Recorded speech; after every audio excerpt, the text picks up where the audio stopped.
दोस्तों एक बार फिर से स्वागत है आपके अपनी YouTube चैनल कॉमर्स दादा में। और आज हम लोग देखने वाले हैं ब्रांच अकाउंटिंग चैप्टर से MCQs।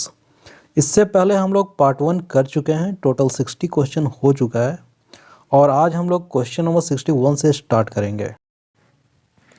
क्वेश्चन नंबर 61 देखेंगे। Under stock and data system of branch account, the account prepare to record all transaction related to branch data is recorded in branch account, branch adjustment account, branch datas account, branch expenses account. Stock और data system के तहत branch account जो बनाया जाता है तो उसमें क्या होता है कि जितने भी डेटर्स के ट्रांजैक्शन होते हैं उसके लिए हम लोग क्या करते हैं, एक अलग ब्रांच डेटास अकाउंट बनाते हैं। ठीक है, ब्रांच अकाउंट तो आप बनाते हैं, उसमें क्या करते हैं, जो क्लोजिंग बैलेंस होता है ना डेटर्स का, ठीक है, जो क्लोजिंग बैलेंस होता है डेटर्स का उसकी एंट्री आप करते हैं ब्रांच अकाउंट में।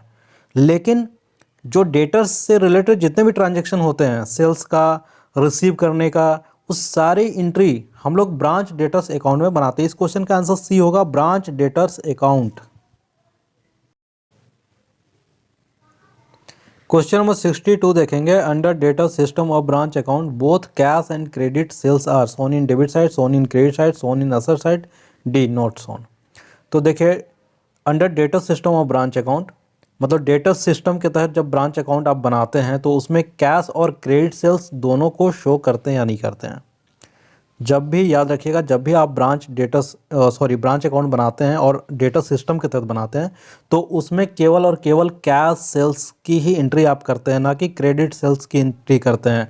क्रेडिट सेल्स जो होता है वो आप कहाँ बनाते हैं, ब्रांच डेटास अकाउंट में बनाते हैं। ठीक है, ब्रांच डेटास अकाउंट में आप क्रेडिट सेल्स की एंट्री करते हैं। तो इस क्वेश्चन का आंसर डी होगा, नॉट सोन, क्योंकि यहाँ पे बोथ कह रहा है, बोथ कैश एंड क्रेडिट। केवल हम लोग कैश सेल्स की बात करते हैं ब्रांच अकाउंट में डेटा सिस्टम के तहत। तो इस क्वेश्चन का आंसर डी होगा, नॉट सोन। क्वेश्चन नंबर 63 देखेंगे।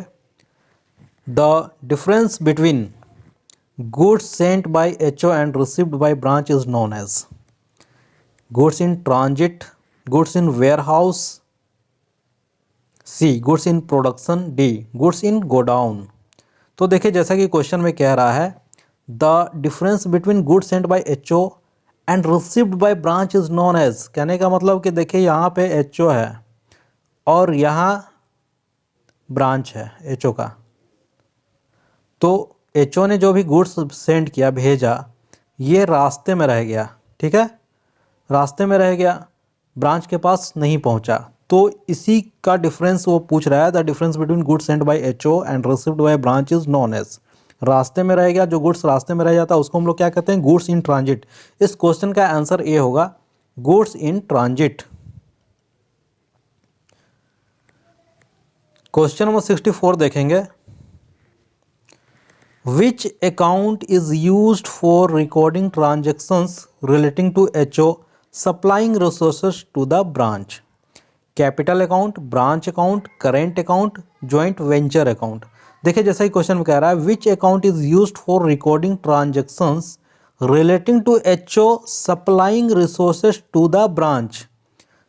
हेड ऑफिस से जो गुड्स सप्लाई वगैरह किया जाता है उसकी एंट्री आप किस अकाउंट में करते हैं, तो उसकी एंट्री आप करते हैं ब्रांच अकाउंट में। इस क्वेश्चन का आंसर बी होगा, ब्रांच अकाउंट। क्वेश्चन नंबर 65 देखेंगे। If a branch has purchased fixed asset on credit basis, the liability from such purchases is blank branch account, debited to, credited to, notes on, decreased from fixed asset.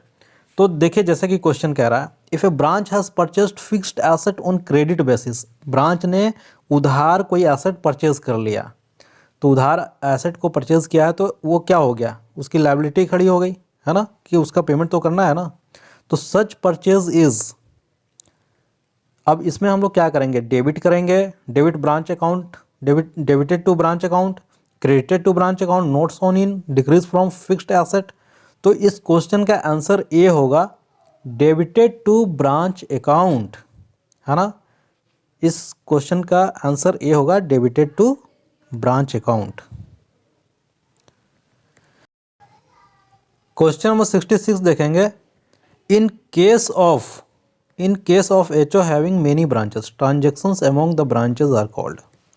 भाई HO के पास बहुत सारे branches हैं और उनका जो transaction होगा, तो उनका जो ट्रांजेक्शन होगा, आपस में जो ट्रांजेक्शन होगा उनको हम क्या कहेंगे? तो इस क्वेश्चन का आंसर सी होगा, इंटर ब्रांच ट्रांजेक्शन। आपस में जो ब्रांच ट्रांजेक्शन करते हैं उसे हम कहते हैं इंटर ब्रांच ट्रांजेक्शन। इस क्वेश्चन का आंसर सी होगा, inter branch transaction. Question number 67 देखेंगे। The stock reserve for unrealised profit will be blank to the HO profit and loss account, debited, credited, first credited then debited, not shown. तो 67 में, जैसा कि question number 67 में दिया हुआ है, stock reserve for unrealised profit will B, stock reserve आप show करते हैं, कब करते हैं? जब आपको लगता है कि हमारा आगे चल के हो सकता है कि स्टॉक कम ना हो जाए या स्टॉक कोई लॉस ना हो जाए, तो उसके लिए आप क्या करते हैं, एक स्टॉक रिजर्व अकाउंट बनाते हैं। तो स्टॉक रिजर्व में जो अनरियलाइज्ड प्रॉफिट है उसको आप कहाँ पे शो करते हैं? To the HO profit and loss account. क्या एचओ के प्रॉफिट एंड लॉस अकाउंट में इसकी एंट्री आप दिखाते हैं या नहीं दिखाते हैं, अनरियलाइज्ड प्रॉफिट का? तो इस क्वेश्चन का आंसर होगा D, not shown.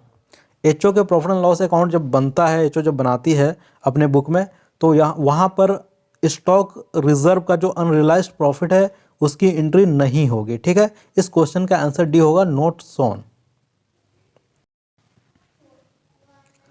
Question number 68 देखेंगे। When a bill is drawn by branch X on branch Y then the books of branch X is debited by. देखिए यहाँ पे ब्रांच एक्स और ब्रांच वाई है।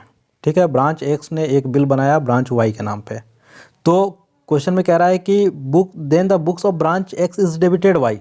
तो branch X के book में किसे आप डेबिट करेंगे? तो देखिए बिल्स रिसीवेबल जो होगा वो डेबिट होगा, और टू ब्रांच वाई। ठीक है, तो इस क्वेश्चन का आंसर ए होगा, बिल्स रिसीवेबल। क्वेश्चन नंबर 69 देखेंगे।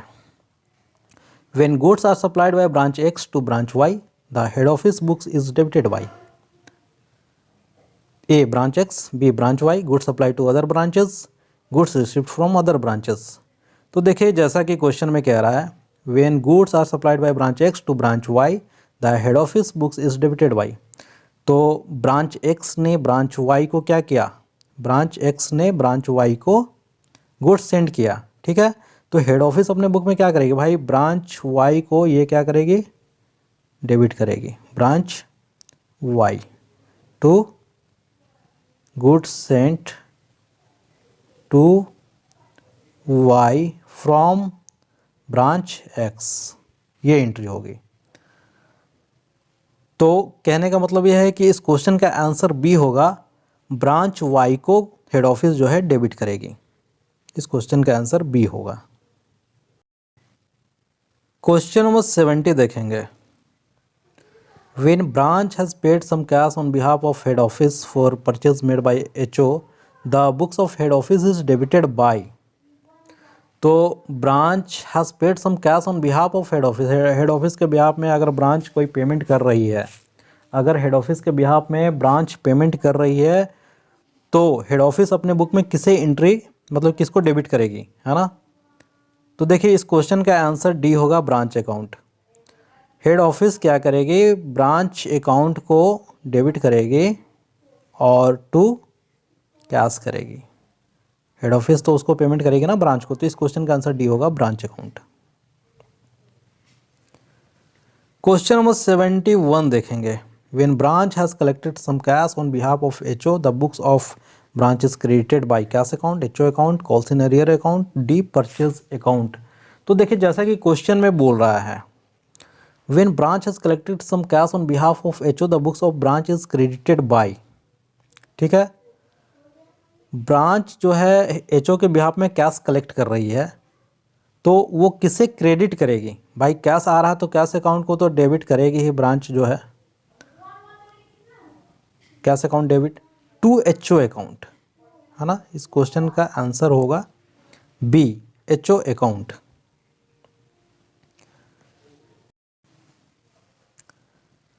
क्वेश्चन नंबर 72 देखेंगे। In case of goods in transit the HO will make an adjusting entry by debiting blank at the end of accounting period. A branch account, B purchases account, C goods in transit account, D sales account. तो क्या होता है कि HO क्या करती है, billing कर रही है भाई किसको, ब्रांच को 31 मार्च को, और गुड्स ब्रांच को कब पहुंचा, 1/4 को, 1 अप्रैल को। यानी कि एचओ ने गुड्स तो भेज दिया 31 मार्च को, लेकिन ब्रांच को नहीं मिला। तो उस जो रास्ते में गुड्स होता है उसको हम लोग गुड्स इन ट्रांजिट कहते हैं। अब गुड्स इन ट्रांजिट कहते हैं, अब एचओ तो भाई अपने मतलब वो एचओ से तो चला गया है गुड्स, लेकिन ब्रांच को मिला नहीं है अभी तक। तो उसकी एक एडजस्टिंग एंट्री जो होती है एचओ के बुक में, तो वो क्या होती है, इसकी जो एडजस्टिंग एंट्री होती है वो goods in transit account debit होती है। गुड्स इन ट्रांजिट अकाउंट को डेबिट किया जाता है टू ब्रांच अकाउंट किया जाता है। तो इस क्वेश्चन का आंसर सी होगा, गुड्स इन ट्रांजिट अकाउंट।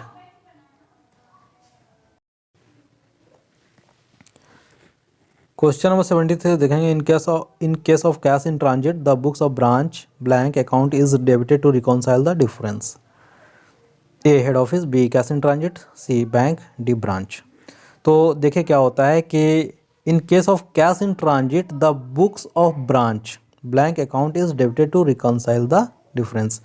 तो ब्रांच अकाउंट के बुक में अगर कैश आपको मिल गया है और कैश रिसीव नहीं हुआ है, मतलब कहने का मतलब कैश किसी ने भेजा और उसकी एंट्री अभी हुई नहीं है, मतलब कैश इन ट्रांजिट है, रास्ते में ही कैश है, तो उसकी भी एडजस्टिंग एंट्री होती है, बिल्कुल उसी की तरह जैसे एचओ गुड्स भेजती है ब्रांच को और ब्रांच को गुड्स रिसीव नहीं होता है, तो उसकी एंट्री क्या होती है, goods in transit to branch होता है। उसी तरह इसकी भी एंट्री होती है कैश की भी, कैश मिला नहीं है but cash in transit account debit to party account हम लोग करते हैं। तो इस क्वेश्चन का आंसर बी होगा, cash in transit.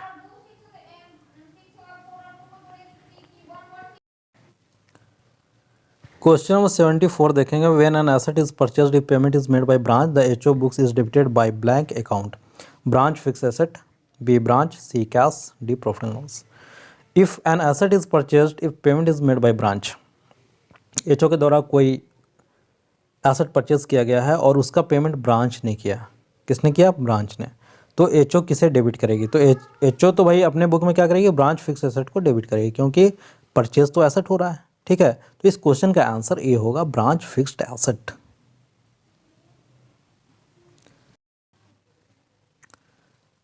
Question number 75 देखेंगे। Blank account is prepare to adjust the loads included in the value of opening stock and closing stock. A branch stock, B branch adjustment, C stock reserve, D branch profit and loss account. आपको याद होगा, आप branch accounting अगर पढ़े हैं तो आपको पता है कि जब भी हम लोग स्टॉक अकाउंट का ओपनिंग और क्लोजिंग का जो भी लोड्स होता है, ठीक है, यानी कि इनवॉइस प्राइस पे अगर क्वेश्चन में दिया हुआ है, इनवॉइस प्राइस पे दिया हुआ है, तो इसको हम लोग क्या करते हैं, कॉस्ट प्राइस पे ले आते हैं। इसकी वैल्यू इनवॉइस प्राइस को हम लोग कॉस्ट प्राइस पे लाते हैं और उसके लिए एक एडजस्टमेंट ब्रांच एडजस्टमेंट अकाउंट बनाते हैं। तो इस क्वेश्चन का आंसर बी होगा, branch adjustment account. Question number 76 देखेंगे। The balance of goods sent to branch account is transfer to trading stock sales branch expense. बहुत इजी क्वेश्चन है, इस क्वेश्चन का आंसर ए होगा, ट्रेडिंग अकाउंट। क्वेश्चन नंबर 77 देखेंगे। Blank account shows the shortage और surplus of stock, branch adjustment, branch stock, goods sent to branch, branch profit and loss account. तो हम लोग शॉर्टेज और सरप्लस जब बनाते हैं तो आपको याद होगा कि ब्रांच स्टॉक अकाउंट जब हम बनाते हैं तो उसमें हमें पता चलता है या शॉर्ट हुआ है या सरप्लस किया है। तो इस क्वेश्चन का आंसर बी होगा, branch stock account. Question number 78 देखेंगे। The profit included in surplus और shortage of stock transfer to branch stock, branch expenses, branch adjustment, branch profit and loss account.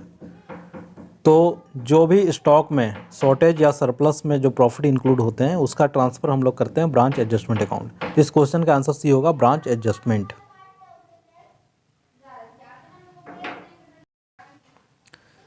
Question number 79 देखेंगे, the balance of branch adjustment account is transfer to blank account, branch stock, branch profit and loss, branch debtors, branch expenses account. तो देखिए जैसे question में कह रहा है the balance of branch adjustment account is transfer to, जब आप branch adjustment account बनाते हैं तो उसका जो क्लोजिंग बैलेंस जो होता है उसको आप कहाँ ट्रांसफ़र करते हैं, तो इस क्वेश्चन का आंसर बी होगा branch profit and loss account.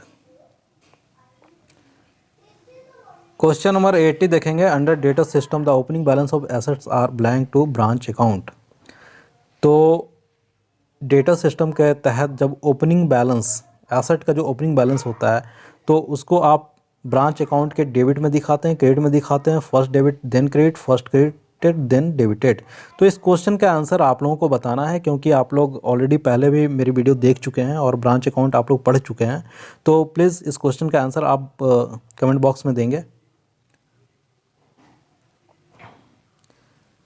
Question number 81 देखेंगे, under data system the opening balance of liabilities are A debited, B credited, C first debited then credited, D first credited then debited. इस question का answer भी आप comment box में देंगे, क्योंकि ये भी बहुत इजी क्वेश्चन है। बिल्कुल आप चैप्टर पढ़ेंगे तो सबसे पहले आपको यही पढ़ाया जाता है कि डेटा सिस्टम के तहत जो होता है कि लाइबिलिटीज़ को या एसेट को ब्रांच अकाउंट के किस साइड में दिखाया जाता है, डेबिट साइड में दिखाया जाता है या क्रेडिट साइड में दिखाया जाता है। तो इस दो क्वेश्चन का आंसर आपको करना है 80 और 81 का। क्वेश्चन नंबर 82 देखेंगे, under data system the closing balance of assets are blank to branch account, debited, B credited, C first debited then credited, D first credited then debited. तो देखिए जैसा कि क्वेश्चन में कह रहा है under data system the closing balance of assets are branch account. तो closing balance, asset का जो क्लोजिंग बैलेंस होता है उसको हम लोग क्रेडिट करते हैं, ठीक है। तो इस क्वेश्चन का आंसर जो होगा वो बी होगा, क्रेडिटेड। क्वेश्चन नंबर 83 देखेंगे, under data system the closing balance of liabilities are debited, credited, first debited then credited, first credited then debited. तो देखिए डेटा सिस्टम के तहत जो लायबिलिटी का जो क्लोजिंग बैलेंस होता है उसको हम लोग क्या करते हैं, डेबिट करते हैं, डेबिट साइड में उसकी एंट्री करते हैं। तो इस क्वेश्चन का आंसर जो होगा वो ए होगा, डेबिटेड।